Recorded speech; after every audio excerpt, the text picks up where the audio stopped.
السلام عليكم ورحمة الله وبركاته. يا مساء الخير والجمال والحلاوة والهنا، يا مساء الزمالك، يا مساء أبيض بخطين حمر.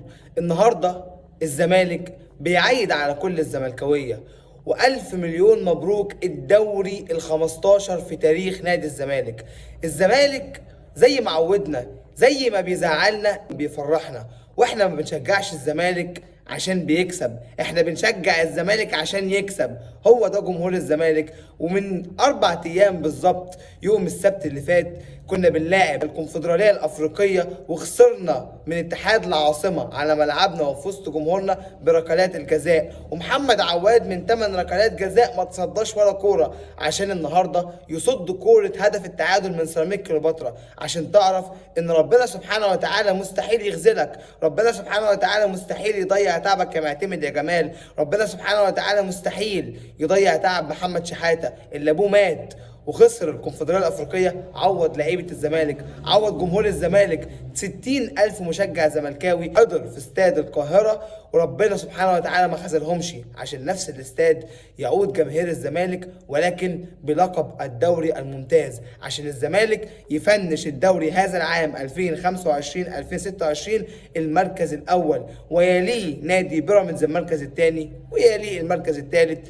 النادي الأهلي. وحصر عليك يا اللي في بالي، لا طلت اول ولا تاني. الزمالك رغم الظروف، الزمالك رغم كل الانكسارات اللي واجهها من بداية العام، الزمالك كل ايقافات القيد اللي حصلت له وكل المشاكل اللي مر بيها، افضل لعيب عندك في الموسم ينتقل الى النادي الاهلي احمد سيد زيزو، وبتمر بازمات ماديه ومعنويه. ما تعب الناس اللي تعبت، ربنا ما يضيعش تعب معتمد جمال اللي جه في ظروف صعبه جدا، اللي جه في وقت انت مش كنت معشم لاي حاجه، يخليك تعشم في افريقيا الكونفدراليه ويخليك تعشم في لقب الدوري المصري الممتاز. اعلم جيدا ولن يخزلنا الله سبحانه وتعالى، ان الله لا يضيع اجر من احسن عملا. والزمالك ومعتمد جمال احسنوا عملهم، وده اللي بان النهارده من سيراميكا كليوباترا اللي ما عرفش التفويت، اللي لعب مباراه بكل احترام وكان يقدر انه يسجل ويفوز، ولكن الزمالك ومعتمد جمال اتعلم من اخطاء اتحاد العاصمه، يفوز بلقب الكونفدراليه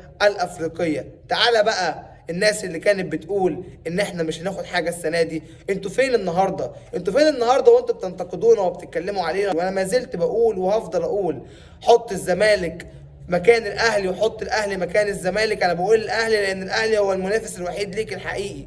حط الاهلي في مشاكل الزمالك، الاهلي مش هيطول بطوله ولا حتى هينافس على بطولات، ده لو نافس على المربع الذهبي وهو في ظروف الزمالك ومشاكل الزمالك يبقى كويس جدا جدا. ليه كده؟ بيمثلك وبيمثل البني ادم اللي بيجتهد وبيتعب وربنا ما بيضيعلوش تعب في الاخر. وجمهور الزمالك الصلب الحديد، دوري محمد صبري، محمد صبري الاعلامي الكبير ونجم نادي الزمالك الكبير.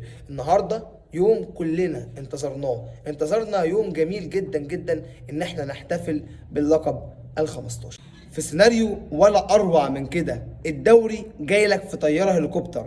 الدوري اخر مره الدوري اتلعب فيه وكان بينافس فيه 3 فرق كان تقريبا من 35 سنه.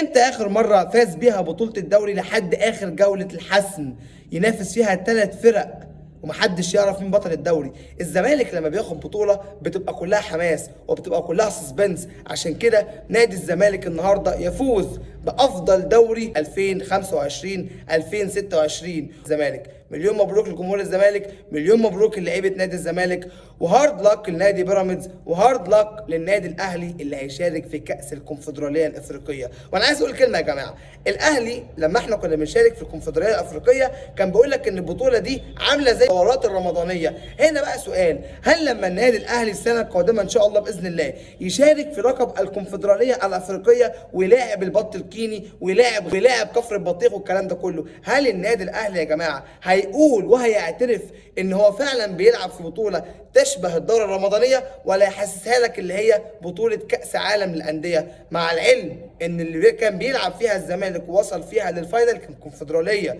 هي نفس البطوله اللي هيشارك فيها النادي الاهلي السنه الجايه. الله اعلى واعلم، ولكن احنا ابطال الدوري وان شاء الله احنا وبيراميدز نشارك في بطوله دوري ابطال افريقيا.